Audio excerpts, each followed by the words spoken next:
Et yo les gens, c'est Jean, on se retrouve pour la review de l'épisode 83 de Sun et Moon cette semaine. Un épisode qui, malgré mes attentes, malgré ce que je pensais la semaine dernière, un épisode qui n'aura pas été aussi intéressant que ce que j'aurais aimé et que ce à quoi je m'attendais plutôt.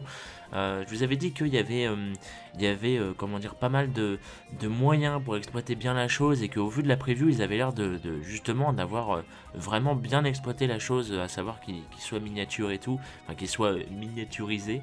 Euh, mais finalement, vraiment pas tant que ça, et c'était un petit peu dommage, un petit peu peut-être même décevant, je ne sais pas, si on peut employer des termes aussi violents. Mais bon, voilà. J'ai pas noté du coup grand chose sur l'épisode, je dois bien vous avouer, j'ai noté 3 points. euh, voilà, qui sont dont le plot, hein, donc voilà, donc on va commencer direct.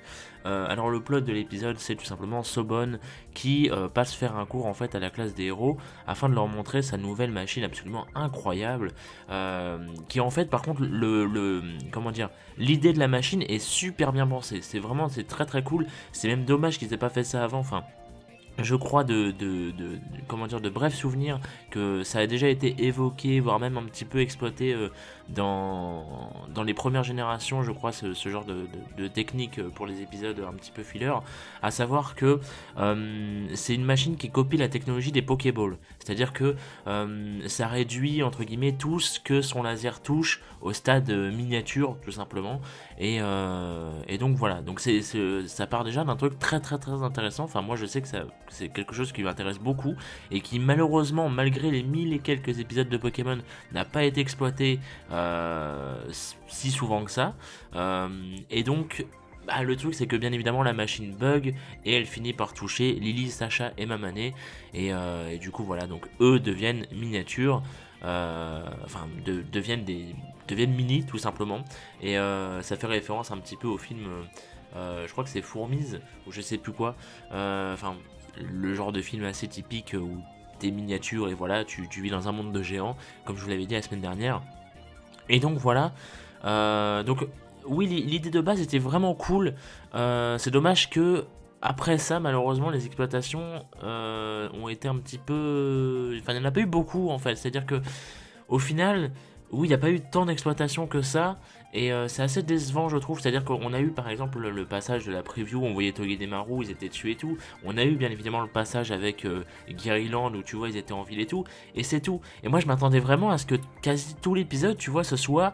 Je m'attendais vraiment à ce que l'épisode ce soit on devient miniature, on explore le monde avec des Pokémon qui sont géants, tu vois, et au final, au pif, on redevient normal, enfin normaux en l'occurrence en termes de taille.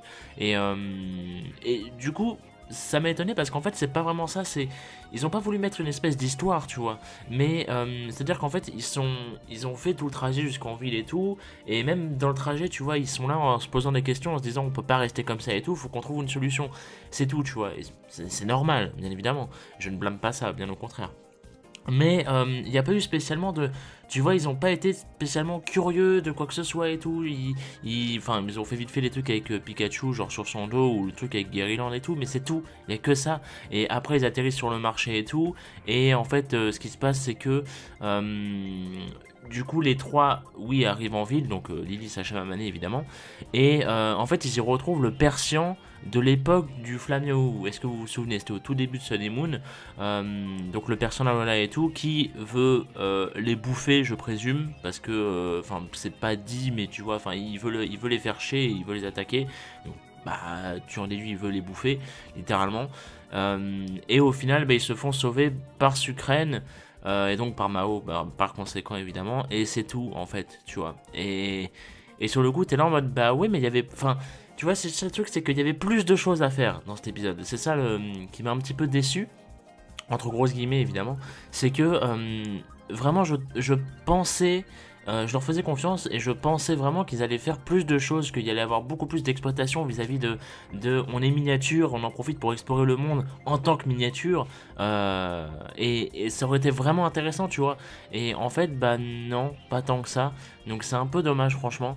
Et j'ai vraiment ce sentiment pas de vide, tu vois, mais de pas assez en tout cas. Et ça me c'est un sentiment comment dire, ça me manque en fait, entre gros, enfin je sais pas comment dire ça comme ça, mais ça me manque dans le sens où, franchement, je m'attendais à ce qu'il fasse plus de choses et ça n'a pas été le cas, donc je suis resté sur ma faim, voilà, c'est plutôt ça que je veux dire par ça me manque. Euh, mais bon, voilà, mine de rien, c'était un plutôt bon épisode. Peut-être est-ce moi qui ai mis la barre trop haut, tout simplement. Mais voilà, vous me direz ce que vous en avez pensé de cet épisode dans les commentaires, évidemment. Mais voilà, moi je sais que c'est l'épisode que peut-être je m'y attendais trop, j'étais peut-être trop hypé, trop intéressé, et au final pas grand-chose. Donc voilà, c'est peut-être la déception. Voilà, tout simplement. Donc, sinon, la preview nous montre que le prochain épisode, du coup, sera centré sur Vemini et surtout sur Olea. Olea, la fameuse capitaine de Pony, il me semble. Hein. Oui, elle est à Pony, Olea. Et vous savez, celle qui. La capitaine de l'épreuve du type fée. En l'occurrence, enfin du Crystal Z de type fée, pardon. Et en l'occurrence, celle qui dessine, vous savez. Et du coup, les héros et la Team Skull, assez étonnant, mais pourquoi pas, vont apparemment suivre un cours de dessin organisé par Olea et qui aura sûrement pour but de. Comment dire, je me doute qu'Olea, ça sera une perso assez entre guillemets sentimentale, dans le sens où j'estime que, enfin je pense que son cours ça va être dessiner ce qui vous tient à cœur ou des trucs comme ça, ou ce que vous aimeriez faire, ou, tu vois, un petit truc comme ça. Et donc ça peut être intéressant, ça peut révéler, teaser quelques trucs, je ne sais pas. Après voilà, je vais pas mettre la barre trop haut non plus pour cet épisode. Et donc pendant ce temps, Vemini semble penser à quelque chose, on le voit pleurer notamment dans la preview. On sait que ça va être un épisode vraiment centré sur Vemini aussi, sur ses sentiments.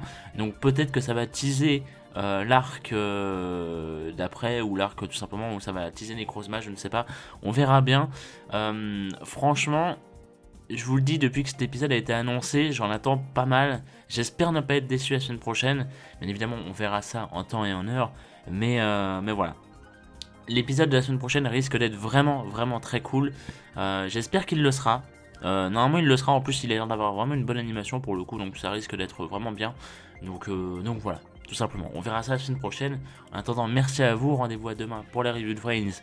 Ou la semaine prochaine, tout simplement pour la review de Sun et Moon. Et puis voilà, des bisous.